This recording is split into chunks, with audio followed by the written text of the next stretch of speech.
are going to start this review with question 1, where we're going to evaluate the piecewise function using this goofy looking definition up above.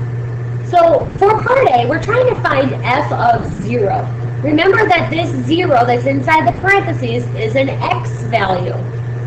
So when we are looking here at this piecewise function, we need to decide, where does 0 fit? Which equation am I actually going to use? Remember, the stuff on the left here are equations, and the stuff on the right here is considered the domain of that equation in the piecewise function. So I need to figure out, does 0 fit in the top domain, or does it fit in the bottom domain? Well, this first domain for negative 2x is from negative 4 to 1, and 0 falls in between negative 4 and 1. So I'm going to use the equation negative 2x. Now what I do is I take 0, which is my x value, and I substitute it in for x. You get negative 2 times 0, which equals 0. So f of 0 equals 0. For B, I need to find f of 1. Again, 1 is an x value. And in order to pick which equation I use, I need to figure out which domain 1 falls in. Alright, well, it looks like there's 1 in the top domain here, and there's 1 in the bottom domain. So which one do I choose?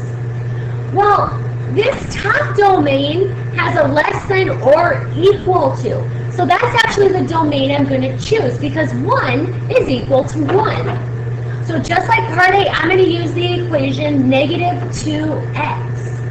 So I'm going to put 1 in for x into my equation. I get negative 2 times 1, which equals negative 2. That's your final answer. All right, now looking at C, f of 2. 2 is an x value. So I need to go to my function and decide which domain does 2 fall into. Well, it looks like 2 falls into this bottom domain. It is between 1 and 7. So I'm going to use the bottom equation, x minus 6, to evaluate f of 2. So I'm going to take that 2, that x value, and put it into the function 2 minus 6, which equals 4. So when you're given a function and you need to evaluate the function for different x's, you need to first decide which domain does that x value fall into, which will then tell you which equation to use. All right, moving on to number 2. We are going to graph a piecewise function here. Let me get rid of these lines. Oops.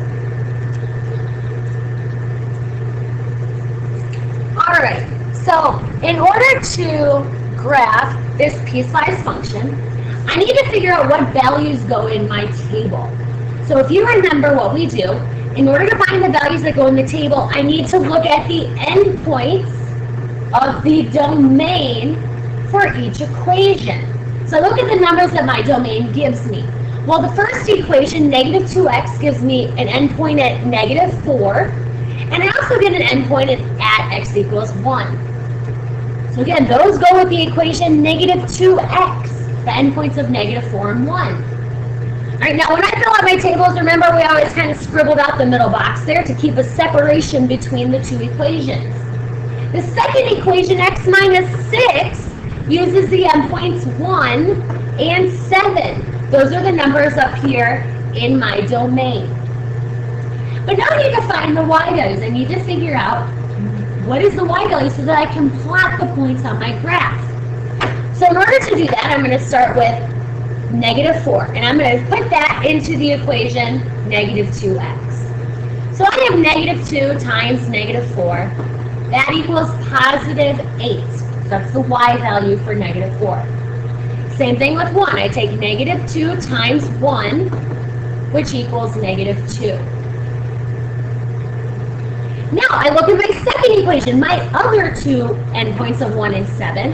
I'm going to take those and stick them into the second equation, x minus 6. So x is 1 minus 6 equals negative 5. My other x value is 7, so I take 7 minus 6, which equals 1. Alright, so it's great. We filled out a table. But now I need to figure out what kinds of endpoints do I use. We have the options of closed circles and we have the option of open circles. So we go back again to the domain. If I have this less than or equal to symbol, those are going to get closed dots. So I write them over my inequality, and then remember we went to my table and I also put a closed dot next to those values on the table so I could visually remember I have to write a closed dot on my graph.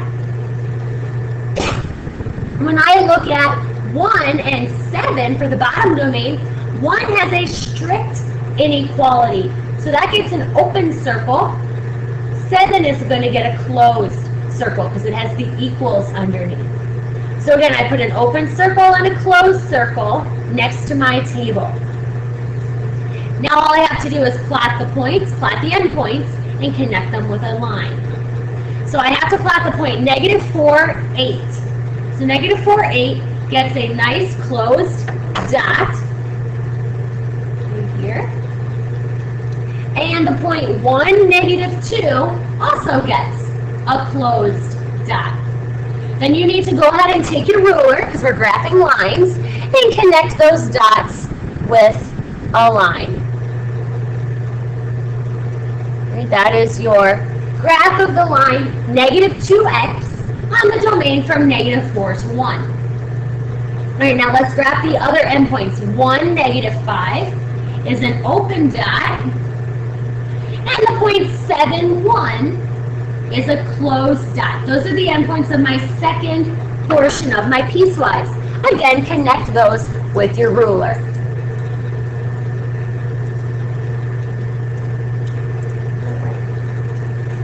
Now the question is, are these portions of the graph considered segments or rays?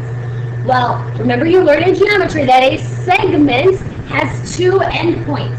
And both of these portions have 2 endpoints. So they are called segments because they have 2 endpoints. The next question asks you if it was necessary to find 2 values for x equals 1 to put on your graph. So do I have to have 2 dots here? Well, yes, we have to have 2 dots at x equals 1 on my graph. That's because both of them are endpoints for segments. Even though 1 is an open dot, remember that if we see that number in my domain, I have to make an endpoint for it on my table. Finally, it says, when I'm making my graph, when did I use an open dot? Well, I use an open dot with the inequality less than, the strict inequalities. And then I use the closed dots with the inequalities less than or equal to. Alright, so that is the review of how we graph a piecewise function. Again, you need to look at your domain, identify the endpoints, talk about what kind of dots go at those endpoints, and then connect the dots with lines. Alright, the third question gives you a graph. So we're going to start by evaluating the piecewise function that's given to you above. So I start with g of negative 4. Negative 4, just like in the first question, is an x value. When we have function notation, what is inside parentheses is an x value. So I look at my x-axis here. That's the horizontal axis. And I go to where x equals negative 4. That's right here, negative 4. And I can figure out how many do I have to count up until I get to the graph. So it appears that I count up 1, 2, 3, 4, 5, 6, 7. So g of negative 4 is 7. G of negative 3, again, I have to go to where negative 3 is on my graph. So I go here to negative 3, and I can figure out how many I go up to get to the function. So I start counting up, 1, 2, 3, but I notice that there are 2 dots at x equals negative 3. So I have a conundrum. Which dot do I choose? we always are going to choose the closed dot. Remember, the closed dot means that there's actually a value of my function at that point. So here for -3, it appears that the closed dot is at y equals 4. All right, g of 0, I go to where x is 0, and I go up 1, 2, 3, 4 again to get to my function. So g of 0 is 4. G of 3, I go to the x value of 3, and go up 1, 2, 3, 4, 5, 6 to get to my graph. Finally, I'm looking at g of 6, which is right here. That's an x value. And I'm going up 1, 2, 3, 4, 5, 6, 7, 8, 9 to get to my function. Looking at the next question here, I'm using the same graph, but this time I need to write the equation of this piecewise function. This is the hard part. This is probably the hardest question on the review. First thing I have to do to write the function here is I need to write the equation of each line. I have 3 sections of my graph, 1, 2, 3, so I end up needing to write 3 equations. I'm going to show you a couple ways to write each equation. First of all, we'll start with the left portion. The left portion is the blue line up above. Well, in order to start, I need to write all of these equations in the form y equals mx plus b. Remember, m is my slope, b is my y-intercept. Well, first I can find the slope. I'm going to identify my m. In order to find the slope, I pick 2 points that are on the line. So it looks like this point's on my line, this point is on my line. And I need to find the rise over run. So it looks like I'm rising by going down 2, so down 2 over 1. So my slope is -2. I can get to the next point the same way, down 2 over 1. Now there are 2 ways to find the y-intercept, the b, for my equation. The first would be to continue from this point, so from my line, so remember I went down 2 over 1 with my slope, and continue going down 2 over 1 until I hit the y-axis. So I go down 2 over 1, here I finally hit the y-axis. And I hit the y-axis at -1. So it appears my y-intercept is at -1. Well, if you forgot that method or you don't like it or trust it or whatever, we can do the more formal way of finding the y-intercept. In order to do that, I need to know my slope, which we calculated as -2, and I need an ordered pair, an x and a y. Well, I can find an ordered pair by looking at my graph here. So maybe I have this point is on my line there. Well, that point happens at -4, 7. So I'm going to put that point down, -4, 7. Well, in order to find the y-intercept, I need to put all those values that I know into the slope-intercept form formula. All right, so I substituted y is 7, m is -2 times x of -4 plus b. Now I'm going to solve this equation for b, which is my y-intercept. So 7 equals 8 plus b. Then I can subtract 8 from both sides and get that -1 is b. That's what we found down below here. So I know I found the right y-intercept. So in order to write the equation of the line, I now put my slope and my y-intercept in the y equals mx plus b form. I have y equals m of -2, x minus 1. And that is the equation of that left section of my graph. Now I'm going to deal with the middle portion. It's in red up here. That middle portion is a horizontal line. And the equation of any horizontal line starts out as y equals. The value that y equals is where we cross through the y-axis here, and that happens at 4. So the whole equation of that line is y equals 4. Finally, for the right portion of my graph, the graph in green up here, I'm going to do the same kind of thing that I did for the left portion. First, I'm going to identify the slope. Well, this slope is going up from left to right, so it's going to be positive. And it appears that I'm going up 1 over 1, up 1 over 1, up 1 over 1. So I have m equals positive 1. In order to find b, I can either, 1, continue that pattern the other direction, so go down and over, until I hit the y-axis. And it appears I hit the y-axis at 3, that's my y-intercept. Or I can do some work here to identify the y-intercept. So again, just like in the first portion, I know that my slope is 1, and I need a point on my graph. 1 point on my graph appears to be 2, 7. Nope, that's not right. 2, 5.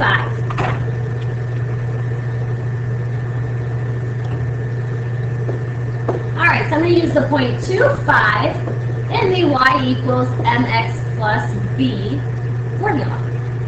So I start with y. Y is 5 equals m of 1 times 2 plus b. Now I simplify to find the value of b. At 5 equals 1 times 2, 2 plus b. And then I subtract 2 from both sides. So that gives me 3 is the y-intercept of b, which is what I found before. All right, so finally I write the equation of the line. Y equals 1x plus 3. All right, that's the hard part of this, writing the equation of the lines. Now I need to determine the domain, because every piecewise function has an equation and it has a domain. Remember, domain deals with x values. So I'm going to be looking from the farthest to the left to the farthest to the right x value of every section. So when I look at the very first section up here, the blue line, this section appears to be a ray. There's an arrow here at one end. I'll make it a little bit bigger. And an endpoint. So I only have one endpoint for my domain. That endpoint happens right here at -3. So I'm going to write -3 down. And since I only have one endpoint, that means my arrow's going towards -infinity.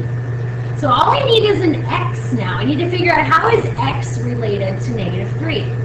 Well, my arrow's going to the left. It's going towards -infinity. And all those numbers to the left this way are smaller than -3. So if x is less than -3, now I need to look at that less than symbol. I have an open dot on my blue segment, so that stays a strict inequality.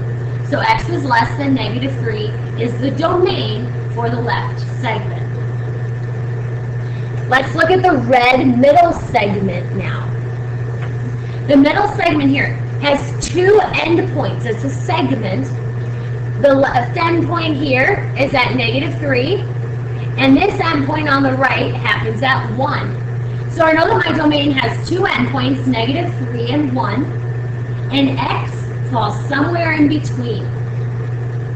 Now at -3, I have a closed dot, so I need to put less than or equals, and an open dot at 1, so I put a strict inequality of less than. All right, so that is the domain for the middle section. Finally, I look at the green segment. Again, this green segment is a ray. It continues on forever towards infinity. I only have one endpoint of this section, which happens at x equals 2. So I need to compare x and 2 in order to figure out what the domain is. Well, since my graph is going on forever to the right, that means all the x values over here are greater than 2. But look at this endpoint on the green section right here. It's a closed dot. So that means I need to write x is greater than or equal to 2. That's my domain. And my final step, once I've written the equations, once I've written the domain, is I have to write the actual piecewise notation. G of x equals. We give you the curly brackets, so you just have to fill in the pieces and parts. On the left, I always put the equations. So I have the first equation, negative 2x minus 1. Then I write a comma, and I write the domain that goes with that equation. X is less than negative 3. Then I write the second equation, 4, comma, negative 3 is less than or equal to x is less than 1. Finally, the last equation is x plus 3. You can also put 1 in front of the x if you'd like, comma, the domain x is greater than or equal to 2. That is the definition of the piecewise function for the graph up above.